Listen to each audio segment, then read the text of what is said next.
gracias. Buenos días para todos. Sin antesala, entonces, como lo mencionaba la doctora Luz Adriana, este análisis se centra principalmente en los 8 indicadores seleccionados de salud. Obviamente el de evaluación de modelo pues no lo incluimos, ese es para el índice agregado.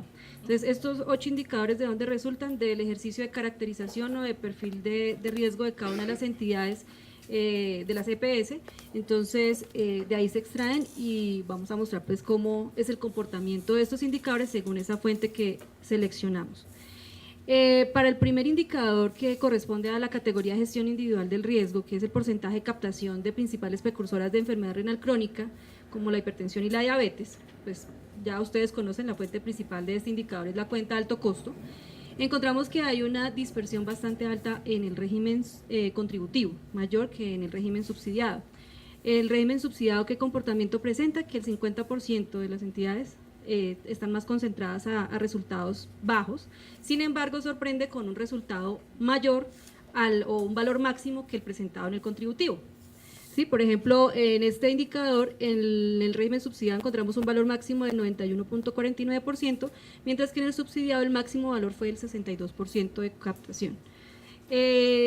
Esto, pues, importante tener, nosotros siempre tomamos de referencia, como lo mencionaba en algún momento la doctora Luz Adriana, los estándares nacionales. Nosotros nos basamos para la evaluación general de la EPS. Obviamente en este ejercicio que estamos mostrando es un panorama macro de las entidades, de cómo están sus resultados en general. No es un análisis a profundidad por territorio donde opera, sino es un análisis general, porque esto nos permite focalizar un poco la priorización de acciones de seguimiento. Entonces, por eso es que tomamos obviamente los referentes nacionales. Ustedes manejan unos estándares propios y seguramente diferenciales por territorio, pero en este caso pues tenemos ese estándar que define la cuenta de alto costo como de riesgo alto. Sigamos. Para el caso de gestantes tamizadas para VIH, pues no es sorpresa el resultado que tenemos por la cuenta alto costo. Ustedes, si les pregunto, existe una diferencia bastante importante con la fuente de 4505, como ya lo comentaba la doctora Luz Adriana, ¿cierto? Nos quedamos con esta fuente, y ustedes lo pueden observar acá, que la concentración de los datos tiende a ser superior al 50%, ¿sí? Mientras que si ustedes observan y cada uno conoce sus datos reportados por el Ministerio a través de CISPRO, en 4505 más bien tienden a estar por debajo del 50%, ¿cierto? Entonces, aquí existe una mayor dispersión en el régimen subsidiado. Ahí sí es importante prestarle atención a esos resultados, porque pues cuenta alto costo es una fuente auditada, ustedes saben, entonces pues ya cada uno sabe muy bien cómo es el resultado de la gestión, teniendo en cuenta que el estándar que establece la cuenta como de riesgo de gestión de riesgo alta, o que los categoriza en el semáforo en color verde, es por encima del 95%. ¿Listo? Sigamos.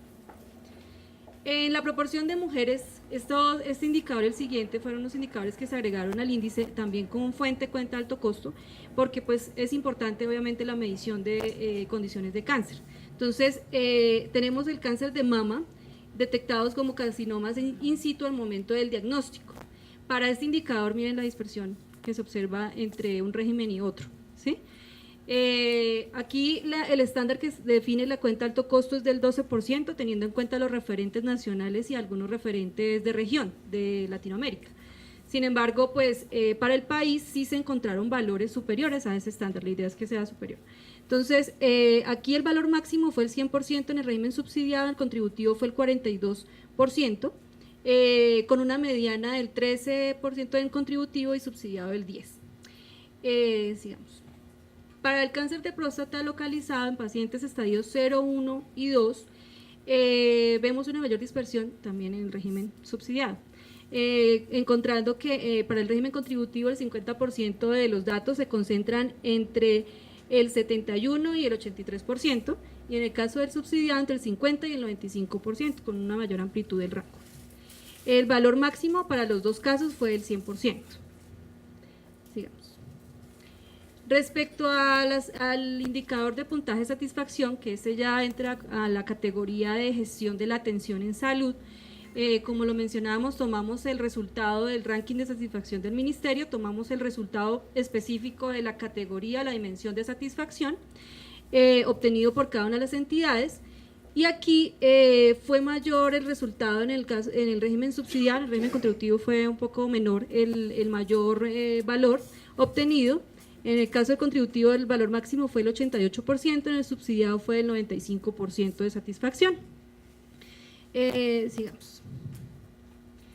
Respecto a la tasa de PQRs por 10.000 afiliados, que es fuente propia, tomamos este indicador así ajustado por afiliados, entendiendo que pues se puede hacer un análisis más comparado, porque una de las características que tenemos para la medición de la gestión del riesgo y de la supervisión en nuestro caso es que contemos con información que sea homogénea, que tenga una misma periodicidad de corte de información, ¿sí? Entonces no podemos mezclar para un mismo indicador distintas fuentes o distintas mediciones, ¿sí? O cortes de información, porque esto ya estaría alterando el resultado. Entonces por eso tomamos la misma fuente. Entonces en este caso la evaluación propia a partir de la fuente de PQRs de la superintendencia nos muestra que hay una mayor dispersión en el régimen contributivo con un valor atípico de una entidad que ustedes pueden ver ahí, que es la que presenta la mayor tasa para ese régimen. En el caso del subsidiado se observa que la mayor es de 135 y en el contributivo pues obviamente jala a un 313 la tasa presentada por esta entidad. No quitamos estos valores atípicos porque pues la idea es que estamos entre colegas, entonces la idea es que conozcan los resultados y que la idea sea tender a mejorar. Sigamos. La razón de mortalidad materna, este indicador ya entra entonces a la categoría de materialización del riesgo en salud. En este caso encontramos una mayor dispersión en el régimen subsidiado, con unos valores atípicos presentados por dos entidades, con unas razones de mortalidad bastante altas, de 195 el valor máximo. En el caso de contributivo, aunque no se cumple la meta nacional, está por encima del 56%. Sigamos. Y la tasa de incidencia de sífilis congénita, que es el último indicador de materialización del riesgo, pues ustedes saben que este es un indicador que es importante para el país, está en un proceso de erradicación, la meta nacional es del 0.5, entonces por eso es que para nosotros es fundamental. Tomamos el indicador, obviamente desde caracterización se analiza el tamizaje para sífilis, pero también vemos el resultado en que está. Entonces aquí, por ejemplo, en la incidencia, pues se presenta un valor atípico y pues bastante alto, preocupante, en el caso del contributivo, y aunque el grueso de las entidades o el mayor porcentaje de entidades se concentra a valores por debajo del 14%. En el caso del subsidiado, el valor máximo fue el 7.24. Sigamos.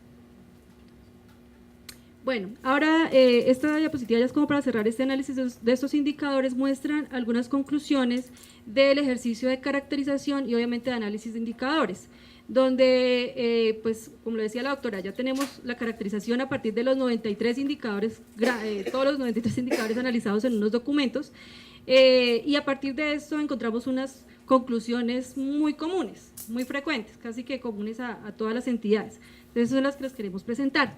La primera es, pues, obviamente un incumplimiento general de las acciones de protección específica, detección temprana, a partir de los referentes o los estándares nacionales que ustedes también conocen. El creciente número de PQRs y en particular por uno de los macromotivos que caracteriza la superintendencia, que es el de restricción en el acceso a los servicios de salud. Entonces, eso es importante que lo tengan en cuenta, porque se configura como barreras de acceso a los servicios de salud. El tercero, incrementos en tiempos de espera en indicadores de oportunidad o de acceso a los servicios de salud. Esto medido a través de los indicadores de experiencia de la atención del sistema monitoreo de la calidad. Otra conclusión es que se observan alertas de riesgo de incrementos en los costos de atención y el aumento en la demanda de servicios complementarios, pues por no gestión oportuna de riesgos que pues van derivando a servicios que demandan un mayor costo, no solo para el sistema, sino también para las familias. Otra conclusión es que existen unos riesgos en la planeación y la gestión de la atención a partir de fuentes que están presentando debilidades que ustedes conocen también. Por ejemplo, acá la que traemos, la de los RIPS. Los registros individuales de prestación de servicios presentan unas dificultades importantes desde el registro de la información, lo cual lo observamos nosotros a través del perfil que establecemos de morbilidad, de las 10 primeras causas de atención en consultas, urgencias, hospitalizaciones, donde vemos que una de las causas más frecuentes son los signos y síntomas mal definidos. Entonces, pues esto que genera es un volumen importante de atenciones que están desviando realmente el perfil de la población, y eso es fundamental en la caracterización de su población, ¿sí? Obviamente se complementa con otras fuentes, pero si no utilizamos la fuente, si no la gestionamos, si ustedes como aseguradores y pagadores no gestionan con su red que mejoren las fuentes, pues nosotros como supervisor tenemos que tomar decisiones sobre la información que tenemos disponible, ¿sí? Y ustedes mismos toman decisiones sobre información disponible que puede ser errada. Y por último, pues advertencia de riesgo de resultados negativos en salud, que pues es la categoría que nos convoca hoy, derivados de la no gestión del riesgo primario, secundario y terciario, como vemos en la cuenta con cohortes de alto costo. Muchas gracias. Bueno, como ustedes vieron, esto fue un recorrido muy rápido frente a cómo se distribuyen los indicadores. Ahí les queda como para la reflexión. Vieron las diferencias tan significativas que se encuentran entre un régimen y otro, ¿sí? Creo que nos lleva a una reflexión, y como les planteaba Mónica, somos aquí un grupo de colegas. Creo que entre todos deberíamos propender porque todo este tema evolucione como país. Otro elemento que quiero, pues no puedo perder la oportunidad de tenerlos acá para que tengan presente. Recuerdan que circular se cumplió el primer plazo de implementación el 28 de diciembre del 2018. 004. ¿Y cuáles fueron los dos elementos iniciales que se cumplieron de implementación? Salud y actuarial. Miren que todo esto va atado. Todos estos elementos que les estamos presentando les sirven para ustedes mirarse al interior y mirar cómo está esa gestión, ¿sí? Porque estamos pues ya en fase que debe estar implementado. Muy seguramente pronto les llegará todo el tema de cómo vamos a monitorear ese cumplimiento de esos componentes. Además que creo que para todos ustedes es claro que esos dos riesgos van atados, van de la mano, el riesgo en salud y el riesgo actuarial comparten muchos elementos, por lo menos la caracterización es un común denominador entre las dos categorías de riesgo. Ahorita, para finalizar el ciclo de las presentaciones, Gladys Antonia Reyes, que es la estadística del grupo, les va a hacer la presentación final de cómo se construyó nuestro nivel de riesgo y toda la fundamentación técnica, matemática del proceso y el resultado final, y abrimos la sesión de preguntas y de inquietudes.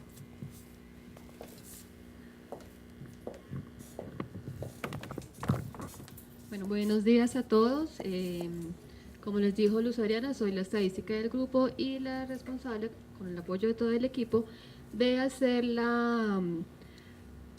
toda la materialización, la llevada a concreto de los análisis de indicadores, la depuración de bases de datos, la investigación y la evaluación de los modelos que ustedes entregaron. Todo esto fue analizado e incluido en nuestro modelo, nuestra estimación de nivel de riesgo en salud. Empezamos, para esta estimación del nivel de riesgo en salud propusimos las siguientes etapas, donde la primera es la selección de indicadores trazadores, y estos indicadores trazadores que entran a este modelo son los 8 que ya se revisaron anteriormente, y adicional la evaluación del modelo de atención. Entonces, sobre esos mismos empezamos a construir nuestra estimación de nivel de riesgo.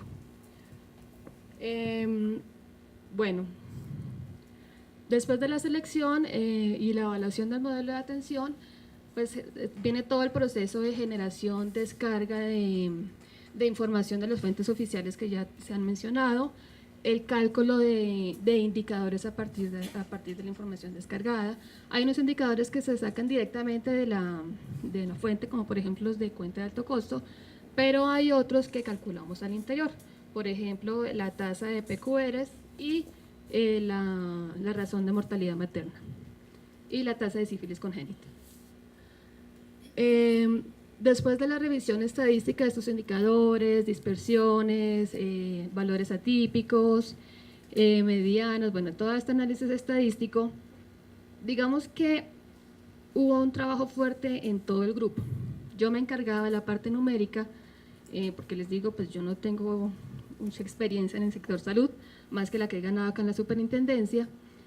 Entonces necesitaba el fuerte apoyo del grupo de trabajo, donde cualquier análisis, cualquier estadístico que yo generaba, donde decía este indicador está bajo la meta o está arriba, o el promedio es tanto, el equipo experto en salud entonces era el que me decía, o con quienes se buscaba la justificación o la explicación de ese dato. ¿Por qué está el indicador así? ¿Por qué la EPS tiene esta información? ¿Qué nos falta? ¿Por dónde podemos buscar otro complemento? Y todo esto para llegar a la decisión final de los indicadores que tomamos. Recuerden que nuestro ejercicio de nuestro modelo de supervisión basada en riesgos empezó con una batería de 1.800 indicadores. Entonces, claro, la discusión que tuvimos que tener para llegar a los 8 y el modelo de atención pues fue bastante fuerte. Continuamos con un análisis de brechas, se propuso un análisis de brechas para hacer una comparación entre el valor del indicador de la EPS y un valor de referencia. Para este ejercicio, para esta versión del modelo, decidimos que el valor de referencia iba a ser el valor del indicador para el régimen. Siempre los análisis que nosotros hacíamos separamos las EPS del régimen contributivo de las EPS del régimen subsidiado. Entonces decidimos como valor de referencia el valor del indicador para el régimen. ¿Por qué? Luz Adriana lo mencionó hace un momento, y es que si nos íbamos contra la meta nacional, por ejemplo, en algunos casos podíamos no tenerla de la manera que la necesitábamos, o en otros, al hacer toda la corrida del modelo, se nos quedaban las EPS concentradas en los valores más críticos. Entonces quisimos hacerlo contra el régimen para hacer un poquito más, para sacar la mayor utilidad de los datos. Después de este análisis de brechas, vino el trabajo fuerte de definición de ponderadores. Recuerden que la estimación del nivel de riesgo está compuesto por indicadores que están en 4 categorías: la gestión individual del riesgo, la atención y la materialización del riesgo, y luego el modelo de atención. La discusión venía es a qué le doy yo más importancia, a qué grupo de indicadores le doy mayor importancia. Esa también fue una tarea fuerte. ¿Sí? Posterior a la definición de los indicadores, entonces ya viene el cálculo matemático del nivel de riesgo, y luego este valor obtenido se organizaba de mayor a menor y definíamos la categoría de riesgo en la cual quedaba la EPS. ¿Qué pasó? Esta categorización, esta asignación a una categoría, como se mencionó anteriormente, fue construida a partir de los cuartiles de los mismos resultados de los datos. Entonces, sí que ahora sí. Algunas consideraciones que debimos tener en cuenta antes de la corrida del modelo. Para las EPS de todo el grupo de las EPS del régimen contributivo se excluyeron las EPS de EPM y ferrocarriles. Pues su comportamiento, encontramos que su comportamiento tanto demográfico como de información de indicadores era muy atípico, era muy diferente a las otras EPS del mismo régimen.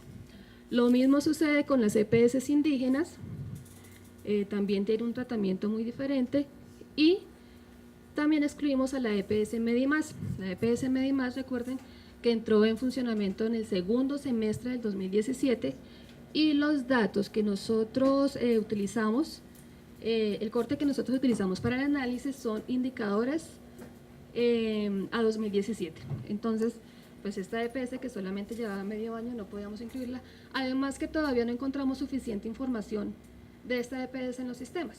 Recuerden que es información oficial que ya está cargada en fuentes como el Ministerio o la cuenta de alto costo, y a este momento todavía no encontramos información completa de esta EPS, por eso se retiró.